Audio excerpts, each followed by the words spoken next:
Yeah, I actually since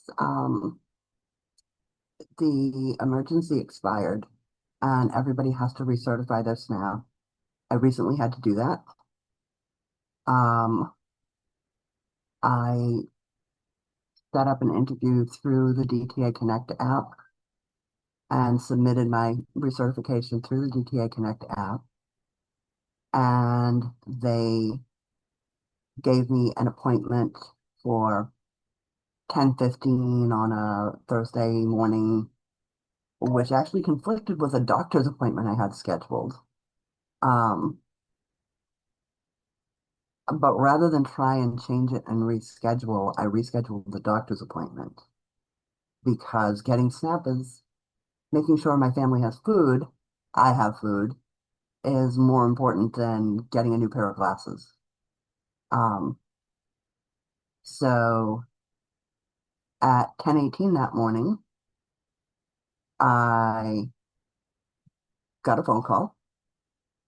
I answered it and was told they were having technical difficulties and they hung up on me.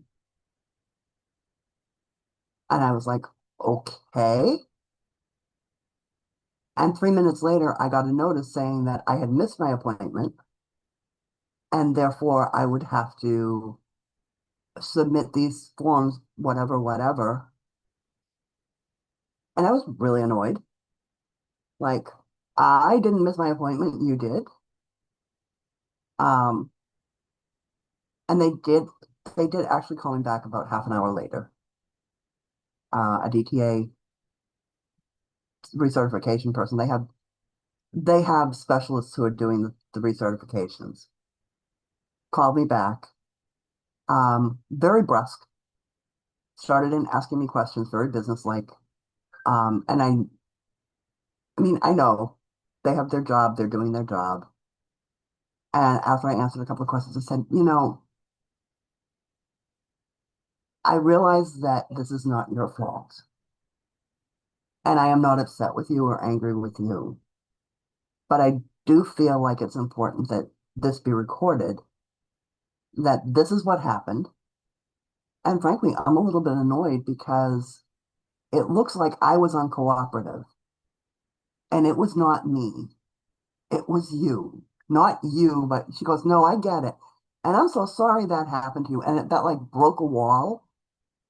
And from there on, she was like very chatty. And um, she said they experience a lot of people who are angry and upset about having to do it, that they have been having technical difficulties as they try and get this all set up and try and work through. They have a huge backlog because everybody has to recertify. Um, it went well. She was very pleasant, and she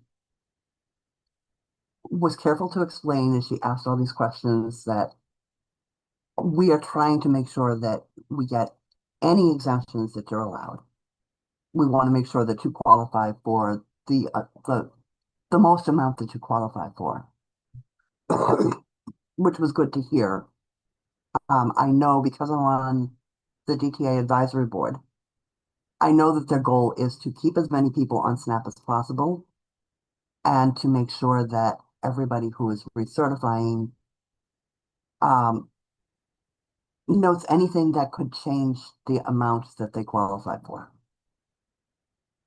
So it went through all right, and I do need to remember to send in my proof of income. They also, I mean, she was even good enough to say when I said, like proof of income, what do you need?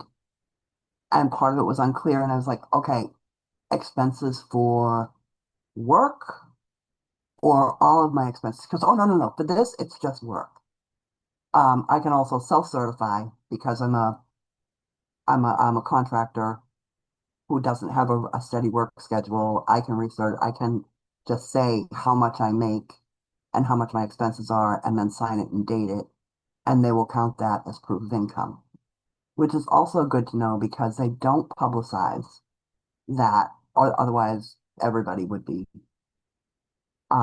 doing it, I guess. But yeah, they were very careful to go through and try and pull out every exemption that you might possibly have, right down to um, how much what how much money do you spend over the counter for equipment and stuff for your health, because that changes your countable income um, for SNAP.